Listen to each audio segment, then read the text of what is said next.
मला असं वाटतंय, माझ्या माहितीप्रमाणे कायद्याच्या प्रक्रियेनुसार कोर्टमध्ये जी केस चालू आहे, जे प्रकरण चालू आहे, जे न्यायप्रविष्ट आहे, त्याच्यामध्ये कोणत्याही पद्धतीचं चित्रपट निर्मित तुम्हाला करता येत नाही. दुसरी गोष्ट, त्यातील व्यक्तिरेखा तुम्हाला जर साकारायच्या असतील तर त्यांची परवानगी लागते. त्याच्यामुळे हे जे प्रकरण आहे ते न्यायप्रविष्ट आहे. SIT आणि ईडीचा तपास आणि त्याच्यानंतर चार्जशीट ही कोर्टात दाखल झालेली आहे. दुसरी गोष्ट, यामध्ये कोणतीही माझी परवानगी घेतलेली नाहीये. त्याच्यामुळे आम्ही कायदेशीर कारवाई करणार. 2 दिवसात नोटिसा पोचतील त्यांना.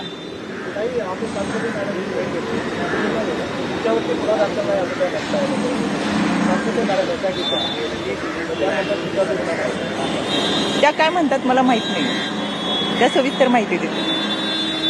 धन्यवाद.